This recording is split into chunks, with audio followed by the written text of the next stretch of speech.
అత్యవసరం వస్తే ఏ నెంబర్కి ఫోన్ చేయాలి? పోలీసు వాళ్ళకా లేక అంబులెన్సా, ఫైర్ ఇంజనా? ఇలాంటి కన్ఫ్యూజన్ కు ఇక ఫుల్ స్టాప్ పడిపోయింది. ఎందుకంటే తెలంగాణలో ఎమర్జెన్సీ సేవలకు ఇప్పుడు ఒకే ఒక నంబర్ అందుబాటులోకి వస్తోంది. చూస్తున్నారు ప్రస్తుతం మీరు బిగ్ టీవీ స్క్రీన్ మీద. ఇప్పటి వరకు మనం వాడిన డయల్ 100. ఎస్, డయల్ 100 స్థానంలో ఇకపై డయల్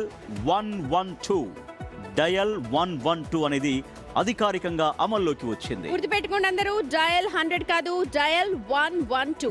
పోలీస్, మెడికల్, ఫైర్ ఇలా అన్ని రకాల ఎమర్జెన్సీ సర్వీసెస్ కోసం ఇకపై వేర్వేరు నంబర్లు గుర్తుపెట్టుకోవాల్సిన అవసరమే లేదు. కేవలం 112 ఈ నెంబర్ నొక్కితే చాలు, క్షణాల వ్యవధిలో సహాయం మీ ముందుంటుంది.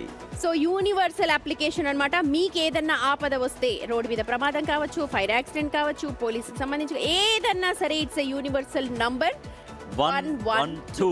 ఎస్, మనం చూస్తున్నాం 112 ఈ నెంబర్ మీరు గుర్తుంచుకోండి. సో అది ఎటువంటి ఇష్యూ అయినా సరే, ఎటువంటి సమస్య అయినా సరే, అత్యవసరమైతే మీరు ప్రమాదంలో ఉన్నా, లేదంటే మీరు ఏదైనా ఎమర్జెన్సీగా ఇన్ఫర్మేషన్ ఇవ్వాలి అనుకున్నా, మీ ఫోన్ నుంచి 112 ఈ నెంబర్ మీరు డయల్ చేస్తే ఎమర్జెన్సీ సహాయం మీకు అందుతుంది. మా ప్రతినిధి సుజాత మరింత సమాచారం అందిస్తారు. ఎస్ సుజాత, 112 ఎటువంటి సేవలు అందించబోతోంది? దీన్ని ఎట్లా ఆర్గనైజ్ చేయబోతోంది గవర్నమెంట్? గతంలో ఏదైనా సరే అంబులెన్స్ కావాలి అని అంటే మనం కాల్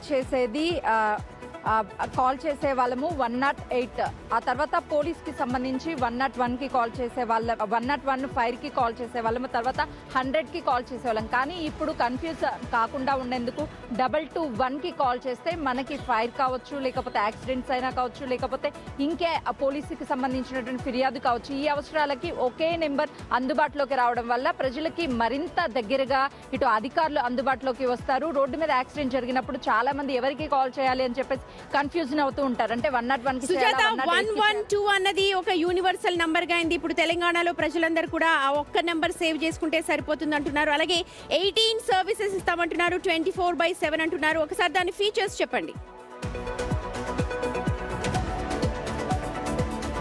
24/7 అవైలబిలిటీ ఉంటుంది. ఈ నెంబరు అత్యవసరం ఏదైనా సరే, అంటే ఇన్సిడెంట్ జరిగినా, ఫైర్ జరిగినా, యాక్సిడెంట్ జరిగినా, లేకపోతే పోలీసులకి సంబంధించి ఏమైనా ఫిర్యాదు చేయాలన్నా సరే వెంటనే కాల్ చేస్తే వితిన్ సెకండ్స్లోనే మీ ముందుకు వస్తారు. ఎలాంటి ఇబ్బందులు ఉన్నా సరే మీకు పరిష్కరిస్తారు అని చెప్పేసి ఈ నెంబర్ని తీసుకొచ్చారు. గతంలో ఉన్నటువంటి నెంబర్లు కూడా వెంటనే స్పందించినప్పటికీ అధికారులు ఫస్ట్ ఏదైనా యాక్సిడెంట్ జరిగినప్పుడు వాళ్ళు కాల్ చేయాల్సి ఉంది. 108కి అయితే కన్ఫ్యూజన్లో 100కి కాల్ చేస్తే కాదు, 108కి కాల్ చేయాలి అని చెప్పేవాళ్ళు. అలా కొంత కన్ఫ్యూజన్ ఉంది కాబట్టి ఆ కన్ఫ్యూజన్ మొత్తాన్ని తీసివేయడానికి, ప్రజలకి మరింత సేవల్ని అందించడానికే ఇంకొక డౌట్ కూడా ఉంటుంది. జనరల్ గా ఇప్పుడు 112 ఓకే, బట్ ఇంకా పాత 100, 108 అవి యాక్టివ్ లో ఉంటాయా? ఎప్పటి నుంచి ఈ సేవలు అందుబాటులోకి వస్తాయి? అదొకటి క్లారిటీ ఉందా? ఎప్పటి నుంచి సేవ్ చేసుకోవాలి? ఈ రోజు నుంచేనా, ఇప్పటి నుంచేనా, లేకపోతే దీనికి ఏమైనా టైం ఉందా?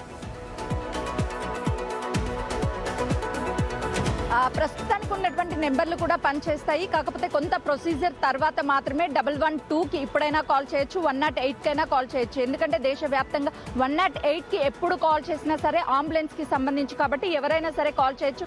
112 అవైలబిలిటీ ఉన్నప్పటికీ 108కి కాల్ చేస్తే అంబులెన్స్ సర్వీసెస్ మాత్రమే ఉంటాయి.